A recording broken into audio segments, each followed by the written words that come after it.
Hello, hello. Welcome to the Thoughtful Edge podcast. And today we're going to talk about the art of hiring. And we'll have a conversation with Kumar Vijayendra, who's a speaker, author, and entrepreneur. He published several books and often speaks at the business related conferences. He's a president of Footstep LLC and sits on the board of directors in the business related organizations.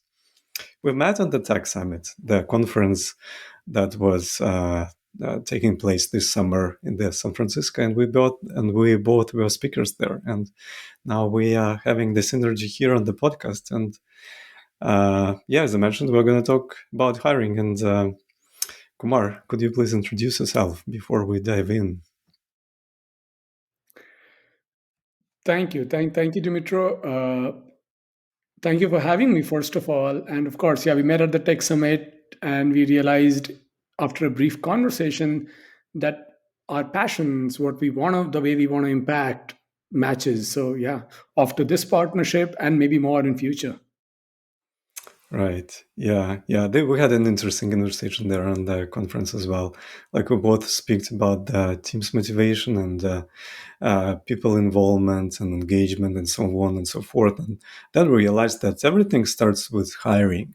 And if the hiring is done properly, all those things are definitely much more aligned, and it's much more easier to be for the people to be engaged and be culturally fit as well. And I believe there are several misconceptions now, especially when it comes to the small businesses, and it's about their hiring strategies, maybe as well. Can you talk about some of these probably mistakes or some misunderstanding when the small businesses are trying to hire? I'm glad that we're starting our conversation there.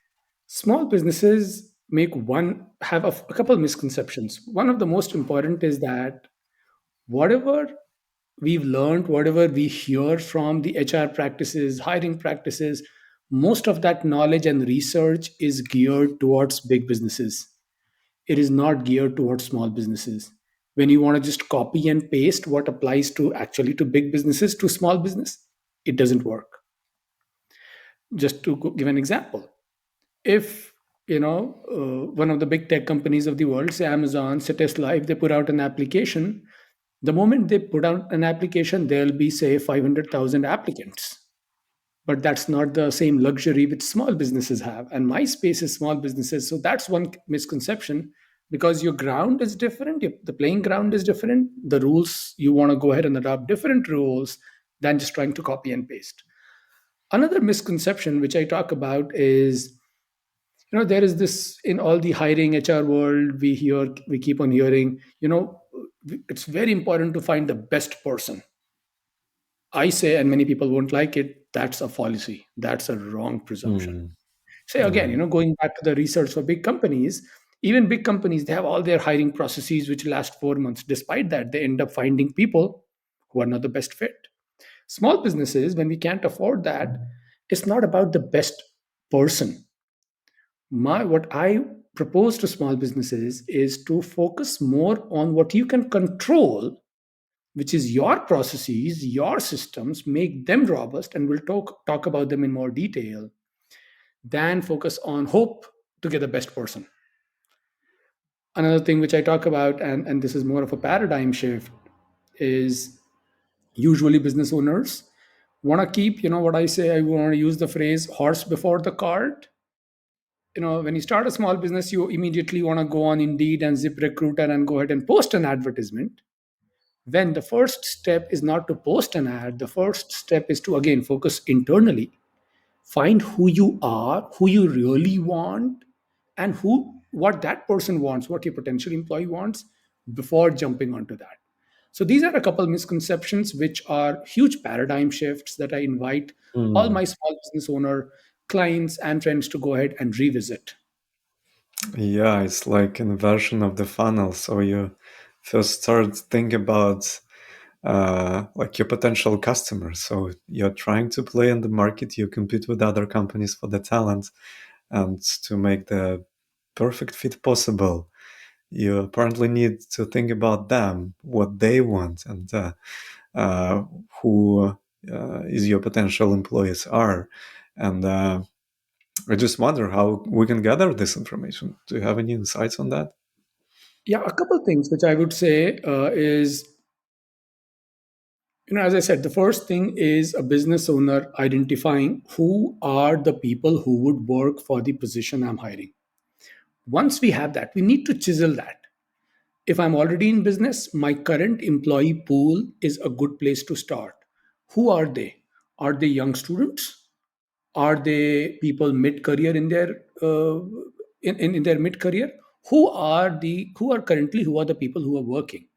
And who are my potential people? Once we identified that, and who exactly, as using your phrase, who exactly fits the bill, fits my needs right now best. Once we've identified that, we need to get in their shoes. And it is like, you build a product, you build a software, it is exactly the same. You want to get in the consumer's mind and go ahead and think, what are they looking for and where are they looking for example, if let's take for example, let's just take, if you go to any Starbucks, you see a lot of young boys and girls working there as barista. Just take that example and it can apply to anyone.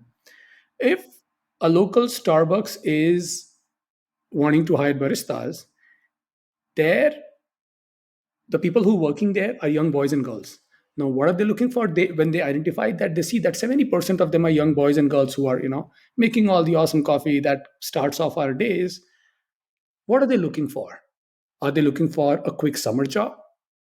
Are they looking for some quick money to be able to sponsor their next, like college or whatever else they want?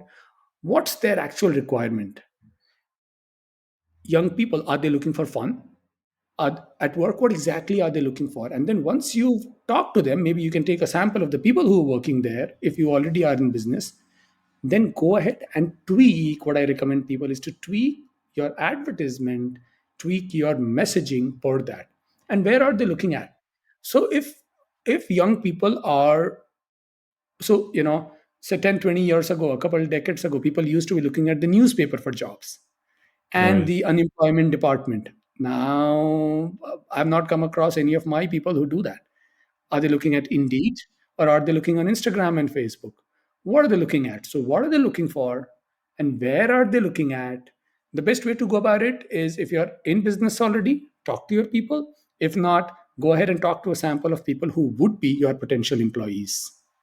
Yeah, and by doing that, we can create a perfect alignment, for example, with the people that we already have and that people we are going to hire going forward. So they would be already kind of on the same board. They would probably have the same values and the same interests and the same passions, which is definitely could be a key factor in keeping the team together and keeping the employees engaged. Yeah, this is a great insight and a very good perspective. However, when we think about hiring as well, and let's say we identify this perfect profile of the people we want to hire and we started to look for them, there might be some strategies about how businesses can forecast their hiring needs. And this could be also a part of the hiring strategy. So the hiring needs and at what time they will need it, and when they will need to start hiring and how much time it might take, and so on and so forth. Do you have any thoughts about that? Sure. So, and then again, great you're bringing it up, because at times small business owners, and usually, and this is also based on research, small business owners are so much focused on the current, the present, they are so overwhelmed usually that they lose sight of that. So coming to your question, I propose a formula, a mathematical formula. Number one, let's start with, what's your business growth plan 1 year, 2 years, and 3 years down the line? I do not recommend a period more than that, because a lot of things change. The pace at which things are changing, a lot of things change. So, especially your 1 year goal. Let's look at your 1 year goal. What's your business growth? Given that, how many people would you need? All the businesses have a multiplier. For example, Imagine you are a restaurant in the downtown in your city. You know that you run from 7 a.m. in the morning up until 10 p.m. in the night. You know, to cover those shifts, you need two people for every position to be able to, not to be able to have people work within the legal requirements. So that's 2x multiple. So for your business, you want to identify that multiple. So number one, identify where do you want to get to. 1 year, 2 year, 3 year plan. Start with your 1 year, find that multiple, multiply that. Then whatever number you get, you want to go ahead and adjust and reduce the attrition percentage in your industry and in your geography. And mind you, these factors differ. If you've been in business, you might already know what's the usual attrition percentage in your business. And attrition, it need not be that you are doing a business wrong. It could be just, for example, we talked about Starbucks. If young people are looking for a summer job, there will be attrition. You know, so you want Right, to go right. and Yeah, the adjust attrition that. is, yeah, the attrition You is want to go everywhere ahead and for adjust sure. that for the attrition. And once you adjusted that for the attrition, that gives you your number. Then you want to keep a Mm, little buffer to be able to plan for contingencies which can happen. And you mm. need to do this strategic thinking to be able to identify what's the number you need. And of course, include seasonalities if your business has one. Yeah, that makes a perfect sense. And even though it's just simple numbers and you're doing simple arithmetic, I believe there are not that many people who are doing that, even at that level.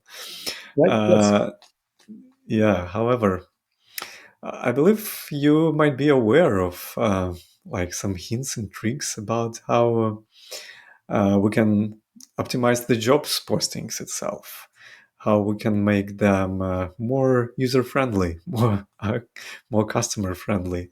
Let's put it this way, and just to make their whole application process easier and more approachable. Uh, Now let's look at this. So essentially, the essence for this is the word you used, customer. We want to start looking at potential employees as our customers, Right, as important as the people we serve as a small business owner. So once we look at our customer, we gotta apply the same diligence to them the way we are doing when we are making a product or creating a software. So again, to answer your question, with this principle, with this paradigm in mind, and we've already talked about the values and we've already talked about identifying what people want and where they are looking at. Once we found that, that's exactly what you want to. So essentially, job application process number one, you want to go ahead and post at those places where people are looking at. We already touched upon that. And your job advertisement should start with exactly those things which your customers need. In software product field, they talk about the hook. So right, that's exactly what it is. If my people are, if who I hire, again, let's take the barista example. If who I hire are young people looking for a summer job, that should exactly be my first line, because people rarely read through the entire job description. right. Companies Yeah, post job descriptions carelessly. People don't read them usually. They miss the finer details. And you are competing in a market where there are 100 people like you, 100 companies like you posting their job ad. How can you get the eyeballs? We've moved as consumers, we've moved from watching TV to small videos to a stage where we are at reels, YouTube and Instagram reels, right? Because we want to know if this fits for me or not, and people make that decision in a split second. If you lose them in that split second, they don't go to you, they go to your yeah, competitor. So yeah. those words, if they're looking for cool summer job, fun place to work, that should be the first eye-catching first sentence, and then you talk about the wages and everything. If they are looking for stability, that should be the first word. Again, that starts with identification and putting that to be able to catch people's attention. Otherwise you Mm. lose them. You lose people to your competition. Yeah, yeah, it's like a competition on the market. Like it's like what they do in marketing as well. They point out the main value that they propose. They put this hook on, and then they continue on. And for somebody who is interested, will definitely be looking forward to read more and maybe get some more details or anything. And this is interesting point as well, that we are competing for the attention of our customers. And meanwhile, there are so many distractions out there. It's hard to keep up with all of that. And some of the marketing strategies might come handy here for sure.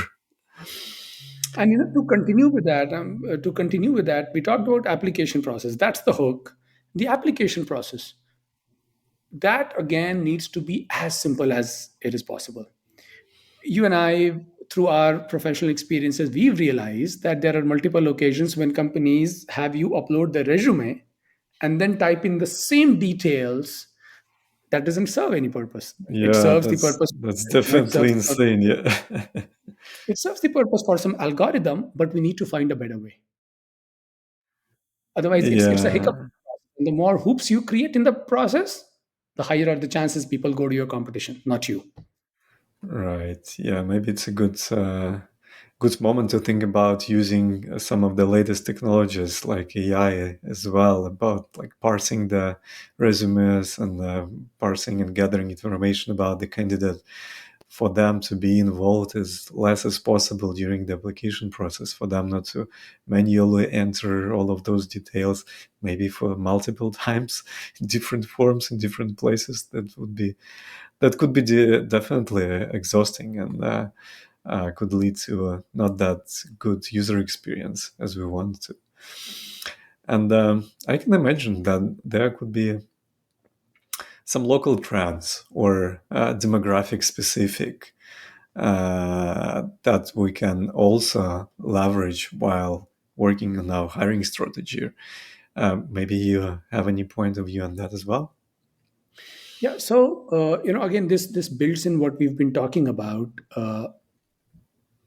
There are, if any small business owner does a little research in collaboration with the chamber and with the data available for the city, you'd be able to find that there are clear cut trends when it comes to all the factors: employee retention percentage, attrition percentage, the average tenure of people.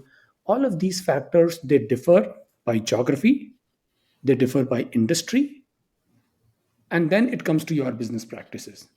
For example, and they also differ by age group, and the other, these factors of the potential employees. So all of these data are available. It's just about doing that extra due diligence to be able to find what's the attrition percentage in the city that I serve. If it Hmm. is 5%, and what is it in the industry? There are certain industries, certain jobs which have a higher attrition percentage just because of the nature of the job, or Right. the kind of people who are applying to, given what they need. So those are the things which needs to be included here, which needs to be included in that due diligence process. Hmm. Yeah, that makes sense. It's hard to argue with that statement that we need to uh, put more effort to that, like to get a better hiring process, get a better hiring decision. Definitely more effort should be put in. And can you share some more examples how companies improving their hiring processes, like according to some of those hints and tricks we just discussed? So I use a word. I use the word IKEAifying the whole process. So just think of what IKEA has done for all of us, as in the furniture industry. They made the process so simple that you and I don't need to call in an expert. We can assemble our own furnitures, and they've made it so easy. That's what we need to do here as well. And that's Hmm. what I call as IKEAifying the whole recruitment, IKEAifying the whole hiring process. And again, starts with the first thing: are you able to write in your first sentence what your people are looking for? That's where you get the hook. Then people read through your entire application. Talk about things that matter to you, your values, things that you're going to offer, and things, be as truthful as possible. Talk about things that you will hold them accountable to. If it still is a good fit, they'll go ahead and apply. weeding out all the unnecessary processes. We talked about one example, filling all the details time and again. Weeding out all these examples, and you can use technology to go ahead and parse it out, as you mentioned, but weeding it out when it comes to the application process. The more complicated you make it, the more are the chances that you lose people to your neighborhood store, neighborhood company, neighborhood business. Once people have applied, one really important thing is the time between people applying for a job and the time they hear back from you and the time they are scheduling getting their interview scheduled. In our Hmm. line of business here, when we are hiring delivery drivers a lot, this is a magic trick which maybe everyone knows but people don't do, and companies which do have a transformational result. If you can simplify that process so much that the moment a person applies, you either use AI or you have a person do it, he or she gets a response that, hey, we've received your application, we're looking at it, we'll get back in touch with you, and then get back in touch with them Hmm. immediately, maybe on a quick phone call, which could be a screening call, and then their interview. We need to look at all the processes we have, weed out all the non necessary processes, keep what serves our need in the best possible way using operational efficiency principles. And once we there, if we can shorten that duration from say 15 days right now, if you can bring that down to 5 days to a yes or a no decision, the chances of you getting the right person, the right fit is highest. Why? Because I keep on saying this, when someone applied for a job to you at your company, they actually needed that job yesterday. And it means he Uh, applied somewhere else as well, for sure. and then he's applying at 5, 10 different places. He needed it Yeah. yesterday. If you can beat your competition by improving this process, you got the best deal. You got the largest pool to talk to. Yeah, yeah, just creating the uh, pleasant user experience, customer Right? Yeah. experience, That's all it boils down. as All we're boils down to treating that. our potential hires. Yeah, Yeah. and indeed, like in some companies, hiring decision could take them like month to just make a decision or just to go through several interview sessions. They might schedule them like 2 weeks apart. You will need to go through like 5 interviews 2 weeks apart each, and then like in 3 months they will send you a reject or will send you an offer, but you already decided to go with somebody else at the time, which is definitely not the greatest user experience, I would say. And Yeah. definitely, we would like to keep them informed, keep them up to date with what is going on with the application. And I believe this is the very valuable advice. And we already talked about improving the job posting and the hiring process as well. But I also believe this is important. Part of that is the personality assessment and the personality assessment tools like disc or anything like that. There are several of them I'm aware of as well. And do you think, are they useful? Like, should we consider using them, or like it is something that we can pass by, or like what is your point of view? So my answer might not be liked by many of these creators of these psychological tests, but I'll pose a few rhetorical questions to start with. The first question is, most of these tests they come with disclaimers at the end. None usually, most of these tests do not guarantee that this is the person you're getting. Hmm. Second thing which I want to put across again as a rhetorical question: do small businesses usually, and look at any small business around you, do we have the wherewithals, the understanding to be reading those reports and deciphering the right message from that without putting our own biases in? Hmm. Are we equipped to read all that report? So there are all of these reports, and then there are coaches who would decipher this report if you are taking a test for yourself.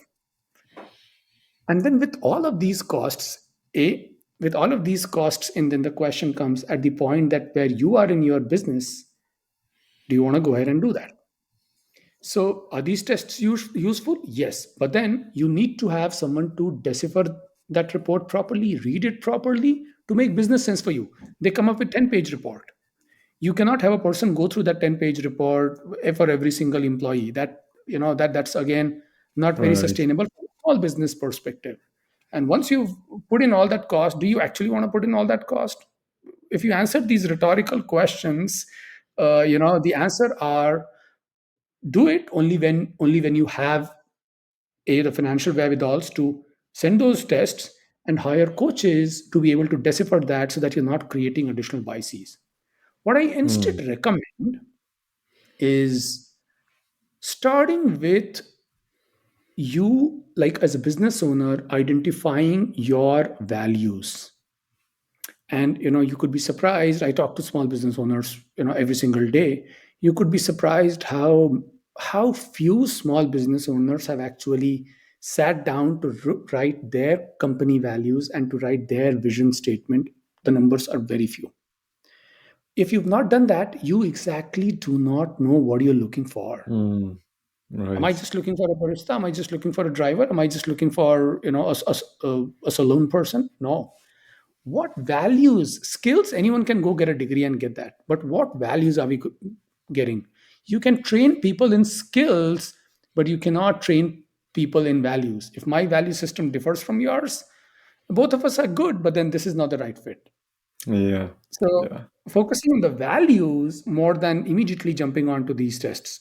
Do I don't want to strictly say like never do that. Of course do it, but do it only when you can make the best use of it by having someone who can read through it. Yeah, and then also not just read, but also align with what you have, with your values, with your vision and strategy, and making sure that whatever the results are, they are not just like random results about some random people, but they just talking about that person in the context of your organization and your goals, Yeah. which I believe is a good perspective as well. Like making everything in alignment will definitely help us be more efficient and do better hiring decisions or decisions in general as well. And meanwhile, there are a lot of learning courses, as you mentioned. It's not that hard to teach somebody some new technology, let's say, or some new framework or some methodology or something. Uh, what can you say about the personal development? Should we care about our people personal development at all, or it is something that we want to uh, leave to deal themselves? This is sort of the essence of what I'm passionate about, and this is the essence of my upcoming books. And the answer to that question is yes, and of course yes. And starting with that is what I would say. So I usually recommend a couple steps here. The first thing is we talked about it multiple times, starting with identifying the company values, identifying the company values and wearing them on our sleeves. Once that is done, once we exactly know what we want, then if then you with this hiring strategy, you're getting people who are the right fit value wise, because skill you can train. We talked about it again. Once we have them, you want to cherish them, you want to hold them with all your values, with all the energy that is there in your values. The best strategy for the best strategy for hiring is retention. If Hmm. you can retain your employee, if you don't have to go ahead and keep on posting a job every single week, then you're Right, golden. right. Yeah. That's the best strategy. And retention comes from, I'm working on a book which is only about retention and engagement. But then, if I can just talk about the essence of Sure. that is treating your people not as a roll number, not as an employee badge number, but as humans. As humans, we want to be heard, be respected, and acknowledged for what we bring to the table. I can have skill gaps, and this is where I talk about the strength of processes. You want to identify the processes in terms of skills. You want to identify what you need. Then you want to go ahead and evaluate your people's performance, and they should know about it equally well. So it has to be a transparent system, again, strength of processes. Then the third process is, after you've identified it, if you see that out of your 10 metrics, there are two metrics on which a certain employee is not performing up to the mark, provide them a training, not a standard cookie cutter training, but a training on those two skills or those two aspects, so that you give a person exactly what that person needs rather than just a standard cookie cutter training. When you support your people, when they know what you're evaluating them against, when they know what values you uphold, and when you support them get there, there can be, it's that is all. When they know that you care, that is golden. I'll share with you quickly. I keep on reading a lot of researches in regarding this area. There was a certain research which was done in 1980. It was by a gentleman, a few researchers. The lead researcher, his name was Kenneth A. Kovash. He produced a research in 1980 which said that what employers think is most important for employee retention, what keeps employees at the job and what keeps them happy, is all wrong. Employers got it all wrong. Employers think that it is just about the salary and the wages and the raise. But Right. for employees, what matters most is how they're feeling at the job. Is it a place where they want to go to work, or is it something which they are only going as much as they have to be able to pay their car installment? Surprisingly, and it's a sad surprise, I was reading another research report which was published by McKinsey in 2018. That report is called Great Attrition. If you look at that report talks about the same factors. It again says the same thing: employers got it all wrong. So in 40 years we've not learned, and we've not learned one simple thing, Hmm. that is, treat your people the way you would want to be treated if you were an employee. Treat them like human beings and support them and enable them, and then you will have retention, and then that's the best strategy to hire. That's the key to having a great workforce. Yeah, I've seen similar data as well. It was from Gallup report, which says that more than 70, like 60% of people feel miserable at work. They are not just like not enjoying, but they are suffering, and this is definitely what we need to pay more attention to. And I like the phrase like the best hiring is retention, which has a lot of sense to me personally as well, as I see companies growing and like struggling with more hires or backfilling some of the roles. But it's better not to allow these people to leave in the first place, instead of just like trying to fill up the freed position or something like that, or catch up with the hiring plans. There is a Uh, quick there is a quick thing which we do with our small business, my colleagues and my clients. I have them sit together and do something called a cost of hiring calculator.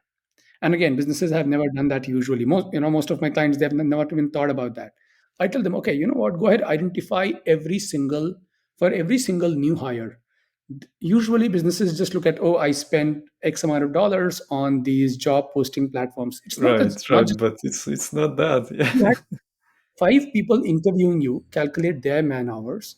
You Five have the hours. cost of training, calculate that. You have the so these costs, and then there are intangible costs when your current employees see that, hey, a lot of people are leaving the company. Is everything wrong?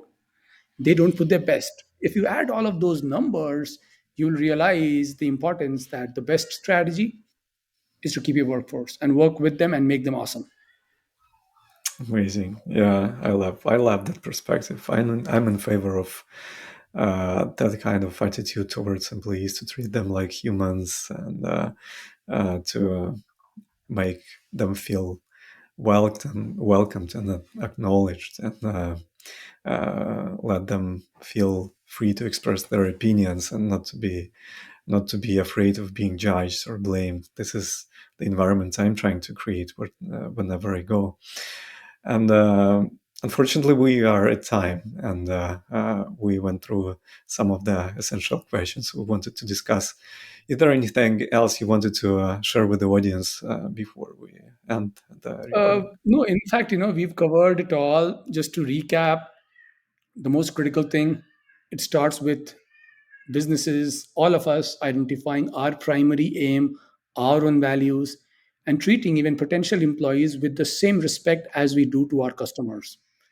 And then once they are employees, treating them as you would want to be treated as an employee. And then these simple things are the most profound, simple yet super profound, super powerful. That's what causes the transformation. Amazing, amazing. I love it. So thank you so much, Kumar Vijayendra was our guest today, and thank you for your wisdom, your insights, and interesting points of view. And have a good rest of your day, and see you next time. Bye.